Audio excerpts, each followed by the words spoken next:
You are holding so tightly to what is fading that your hands have no room to receive what's meant for you.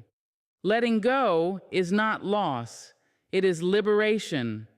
Too often, we confuse release with defeat. We think that if we loosen our grip, we will somehow fall apart, that if we stop fighting for what's slipping away, we will be left with nothing. But in truth, the act of letting go is not an ending, it is a sacred beginning. It is the moment your soul finally exhales after years of holding its breath. Letting go does not strip you of power, it restores it.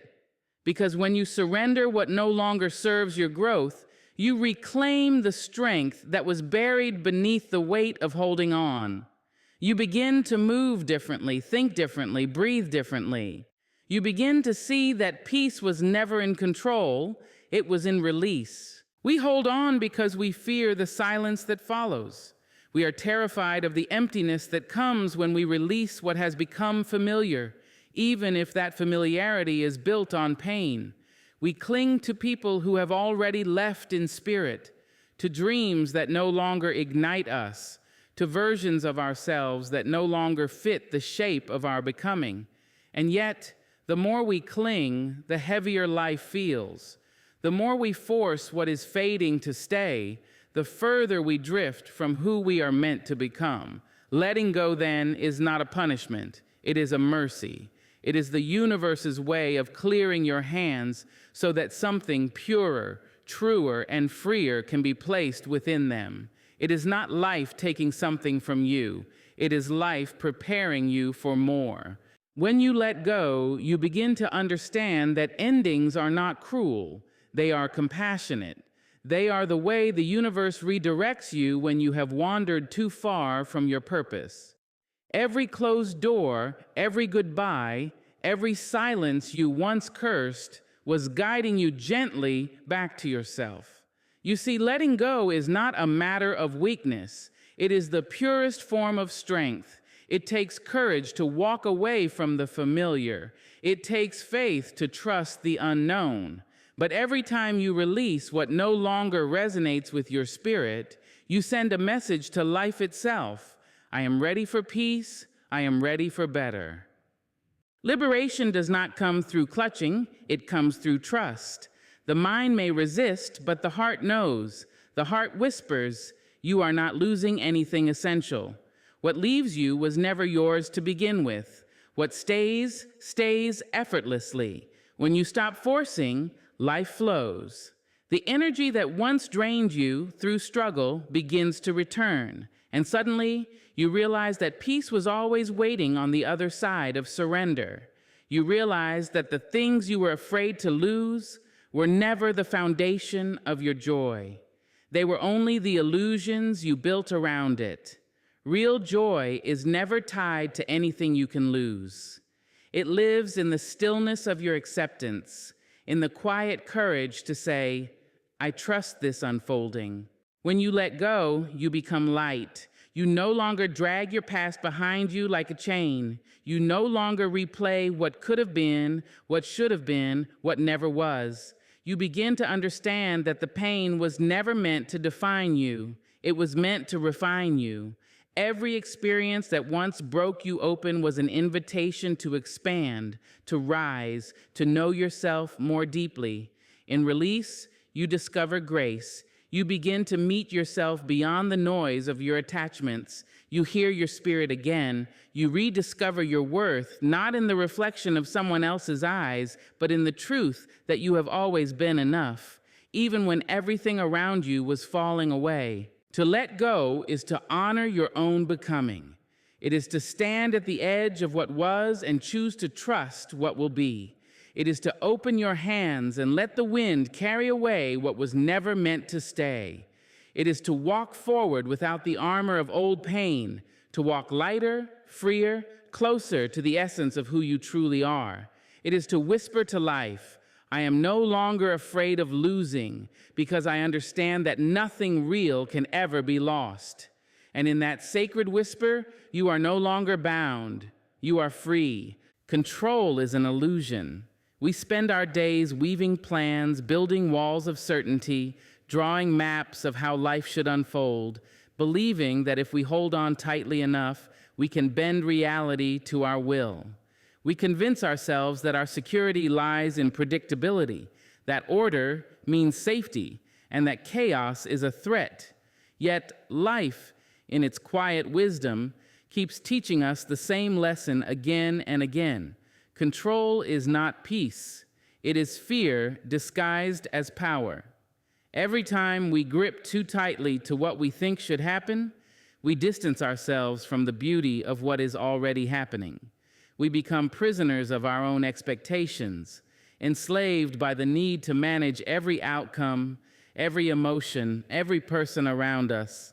And in that grasping, we lose the very freedom we're trying to create. We wake up each morning and pretend we know what the day will bring, as if the sun rises because we expect it to. But the truth is, we control so little. The weather does not ask our permission. People do not act according to our desires. Time does not slow when we wish to savor a moment, nor does it rush when we ache to move past pain. Yet we continue to live as though life owes us obedience. We plan every step, script every word, prepare every defense, only to realize that life dances to a rhythm all its own. Control is our attempt to quiet the uncertainty of existence, but it is a futile attempt because uncertainty is not a flaw in the design, it is the design itself. The more we try to control, the more we suffer. Control breeds anxiety because it keeps us fighting against the natural flow of life.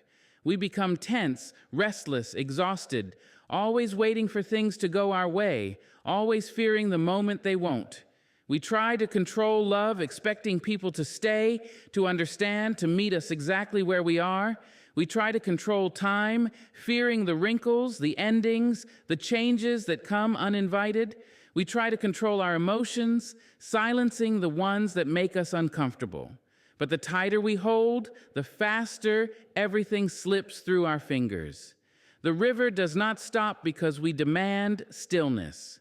The wind does not change direction because we raise our voice. Life is movement, and control is the attempt to freeze what was never meant to be still. There is a kind of arrogance in our need for control, though we rarely see it that way. We assume we know what's best, that our plans are wiser than life's unfolding. But have you noticed how often the things you resisted turned out to be your greatest teachers? How the heartbreak you cursed became the very wound through which you found your strength? How the detours you hated led you exactly where you were meant to be? That is life reminding you that control is not your role. Trust is. There is intelligence in the unseen, wisdom in the unexpected. To control is to distrust that wisdom, to believe that your limited perspective could outthink the vast intelligence that holds galaxies together. When you release control, you do not lose direction, you gain alignment. You begin to move with life instead of against it. You stop forcing and start flowing. You stop predicting and start experiencing. The illusion of control keeps you in your head, but surrender brings you back to your heart. In that surrender, peace arrives, not because life has become predictable, but because you no longer demand it to be. You learn to live inside the mystery, to rest in uncertainty, to trust that what is meant for you will find you, even without your manipulation. The wind may not move where you expect, the waves may not carry you where you planned, but they will always carry you where you are meant to go. And it is only when you stop fighting their direction that you finally begin to see that you were never meant to control life. You were meant to dance with it. Holding on drains your spirit. There is a quiet exhaustion that seeps into your bones when you refuse to let go of what has already ended. It is not always visible from the outside, but inside, it feels like carrying a storm that never passes. You tell yourself that holding on means strength, that it shows loyalty, love, and endurance. But the truth is, Sometimes holding on is the very thing keeping you from healing. It is the invisible rope tied around your heart, pulling you backward every time you try to move forward. You keep rehearsing old conversations, reliving old moments, replaying what went wrong over and over again, hoping that one more thought, one more effort will make the past right. Yet every repetition only drains you further, pulling life from your spirit until even joy feels heavy. You may not realize how much energy it takes to keep something that no longer belongs to you alive. The weight of resentment, regret, or longing presses down on your soul like an anchor. You wake up tired even after sleeping because the heart doesn't rest when it's holding on. The mind spins, searching for reasons and meaning, clinging to fragments of what once was, even when those fragments cut deeper with every touch. Holding on can feel noble, but often it is fear disguised as devotion. The fear of emptiness, the fear of loneliness, the fear of who you might be without the familiar pain that has kept you company for so long. We hold on to people who have already left in spirit, believing that love must mean endurance at all costs. We hold on to memories that no longer comfort us because letting them fade feels like betrayal. We hold on to guilt, thinking that if we punish ourselves long enough, somehow we will balance the scales of the past.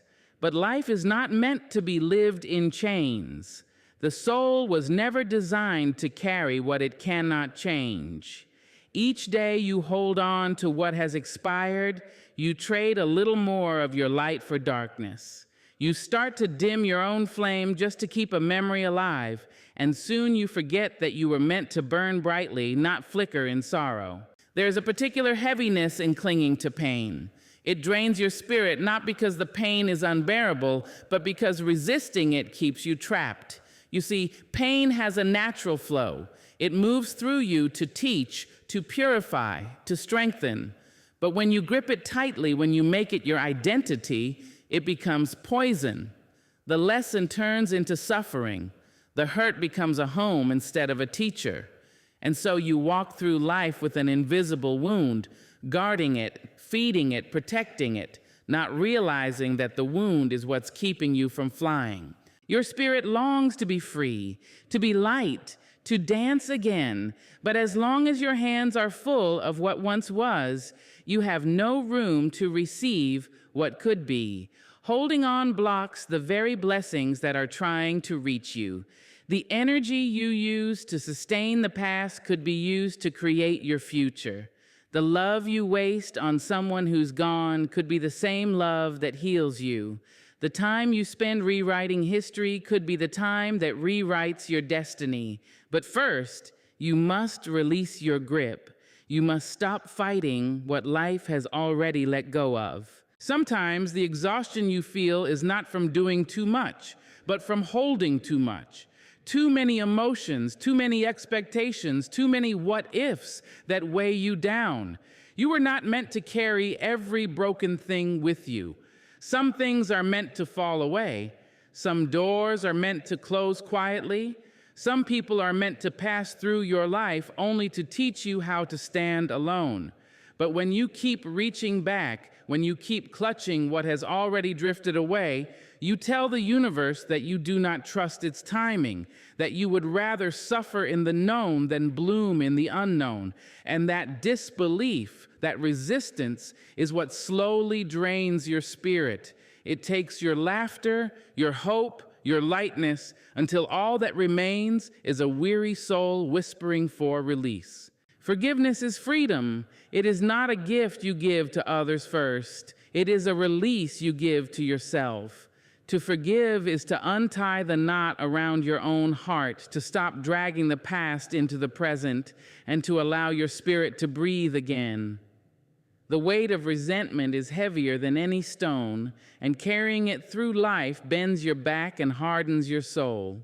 You may think that holding on to anger keeps you strong, that it protects you from being hurt again, but it does the opposite. It locks you inside the very pain you are trying to escape. Each thought of revenge, each memory replayed in bitterness, chains you tighter to the moment that broke you. Forgiveness, on the other hand, is the key that opens the gate. It does not erase the past. It releases your need to relive it. There are wounds so deep they shape the way you see the world. You start to believe that pain is permanent, that trust is foolish, that love is dangerous. You carry those wounds like armor, convinced they will shield you from future harm. But what they really do is close you off from life. The more you hold on to resentment, the smaller your world becomes. You start measuring every new moment through the lens of betrayal, every new person through the echo of old hurt. Forgiveness is not about saying what happened was right. It is about saying, I will no longer let it control me. It is about reclaiming your power from the past, piece by piece, breath by breath. Forgiveness does not mean forgetting. It means remembering without bleeding. It is the quiet understanding that people act from their own wounds, their own fears, their own blindness. It is seeing the humanity even in those who failed to see yours. That doesn't mean you excuse the harm. It means you refuse to carry it any longer. It means you choose your peace over your pride. It takes strength to forgive. Real strength, not the kind that comes from pretending everything is fine, but the kind that rises from the depths of your soul and says, I will not let this pain define me. You forgive not because they deserve it, but because you do. You deserve the stillness that comes when the war inside you finally ends. There are people who will never apologize, who will never acknowledge what they did, who will never see the wreckage they left behind. Waiting for them to understand is waiting for freedom that will never come. Forgiveness is not for them, it is for you. It is choosing to stop waiting for closure and creating it yourself. It is standing in the ruins and deciding to rebuild without bitterness. It is looking at the scars and realizing that healing does not require the participation of the one who hurt you. You take back your story when you forgive. You become the author again. Forgiveness is not a single act. It is a process. Some days you will feel free. Other days the pain will rise again, whispering that you are foolish to let go. But each time you choose forgiveness, you choose yourself. You choose to return to peace again and again until the wound no longer burns. It does not mean you return to what broke you or that you let someone repeat their harm. Forgiveness sets boundaries. It does not erase them. It is saying, I release you, but I protect me. It is a cleansing of the spirit, a clearing of emotional clutter, a renewal of your strength. When you forgive, your soul exhales. The anger that once clouded your vision begins to lift, and you start to see beauty again where there was only darkness. You hear laughter again, feel softness again, dream again. You remember who you were before pain hardened your heart.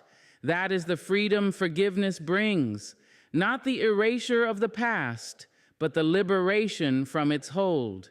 You begin to live again, lighter, softer, wiser, carrying not the weight of what was done to you, but the power of what you have overcome. Faith is the language of surrender.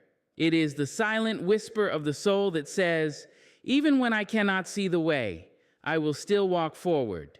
Faith is not blind. It is brave. It is not the absence of doubt, but the courage to move through it.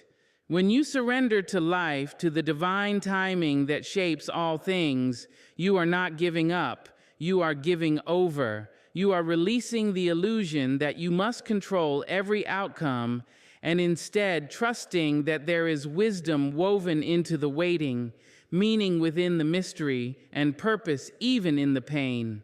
Faith does not ask you to have all the answers. It asks you to trust that the answers will come when you are ready to hear them. It is the soft but steady heartbeat that keeps you moving when everything around you stands still. Surrender is misunderstood by many. They think it means weakness, passivity, or resignation. But in truth, surrender is the most powerful act of faith there is. It is standing in the middle of chaos and choosing stillness. It is releasing the need to fix, to force, to fight, and instead allowing life to unfold in its own sacred rhythm. You do not surrender because you have lost hope. You surrender because you have found trust, because you know that your human hands can only shape so much, and the rest belongs to something greater. Faith teaches you that not every storm is sent to destroy you. Some are sent to cleanse you. Not every delay is denial. Some are preparation. Faith is what steadies you when everything you wanted seems to slip away. It whispers, "What is yours cannot be lost."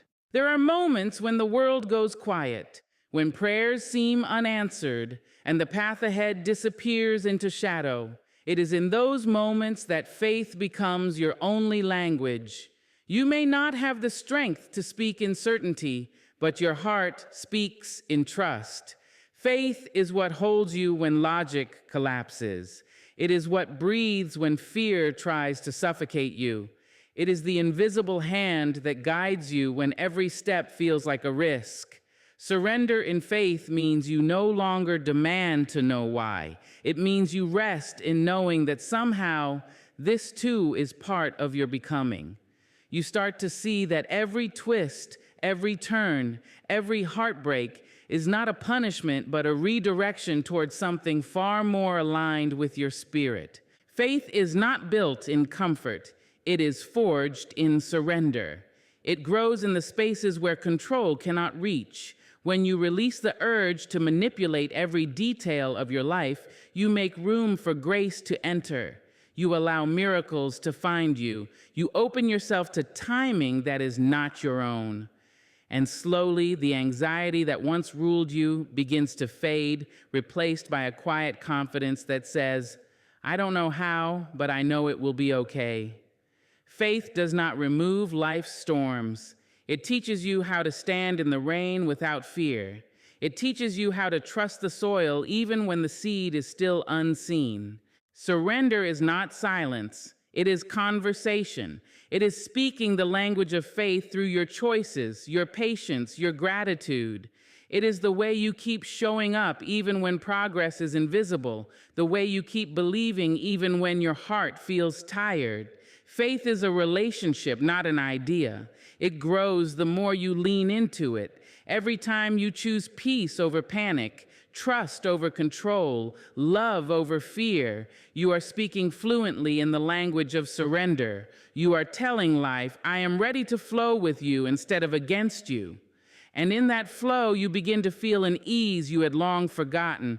You begin to sense that everything is unfolding exactly as it should, even when it doesn't look that way. Because faith, in its truest form, does not ask you to see. It asks you to believe.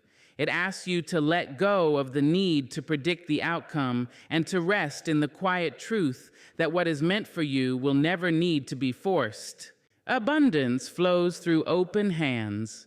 Life has always been a giver, but it gives to those who are willing to receive. When your hands are open, when your heart is not clenched in fear or control, you become a vessel through which blessings can move. Abundance is not something to chase or capture. It is something to allow. It flows like a river, steady, generous, and endless. But when you tighten your grip, when you clutch at what you have as though it might be taken from you, the flow stops. The universe cannot pour into hands that are already full of doubt, greed, or attachment. You cannot hoard abundance. It thrives only when shared. The moment you begin to trust that life is not a competition, but a circulation of giving and receiving, you start to experience true wealth, not just in possessions, but in peace, love, and joy. Many people live in fear of scarcity. They believe there is not enough time, enough love, enough money, enough opportunity. That belief becomes their reality because fear is a dam that blocks the natural current of abundance. When you move through life with the mindset of lack, you build invisible walls around your blessings. You count every coin, every favor, every act of kindness as though it might be your last, And in doing so, you signal to life that you do not trust its generosity. But abundance is not born from fear, it is born from faith. It comes to those who believe that giving does not diminish them, that love given multiplies, that gratitude turns what little you have into more than enough. The open hand is a symbol of surrender, but also of participation. It says, I am willing to receive, but I am also willing to release. It is not stagnant. It moves in rhythm with life's natural balance. The tree does not cling to its leaves in autumn, nor does the ocean cling to each wave it forms. They both release and renew, trusting the cycles of existence. In the same way, when you learn to let go of what no longer serves you, whether it be possessions, people, or even old identities, you create space for something new to enter. Abundance flows where there is space. The universe does not pour into what is already overflowing with fear or attachment. You must empty your hands to receive the gift. When your hands are open, your life becomes an offering. You begin to understand that abundance is not about accumulation, it is about circulation. What you give returns, not always in the same form, but always in greater measure. Love given freely finds its way back in unexpected ways. Generosity multiplies itself through unseen channels. Even the time you give, the patience you extend, the kindness you offer, all of it ripples outward and returns as a reflection of your openness. To withhold, to hoard, to cling is to live small, but to give, to trust, to open your hands is to live in harmony with the rhythm of creation itself. True abundance cannot be measured in numbers or possessions. It is not about how much you own, but how freely you flow. You can have everything and still feel empty if your spirit is closed, and you can have very little and feel infinite if your heart is open. Abundance begins in gratitude, in the quiet recognition that what you already have is enough. Gratitude transforms scarcity into sufficiency and fear into faith. When you are thankful, your energy expands. You align yourself with the frequency of receiving. You stop begging life for more and start welcoming what is already around you. The open hand is not just a symbol, it is a way of living. It says, I trust the rhythm of life. I trust that what is mine will stay, and what leaves will make room for better. And when you live with that trust, you realize abundance was never something to find, it was always something to allow.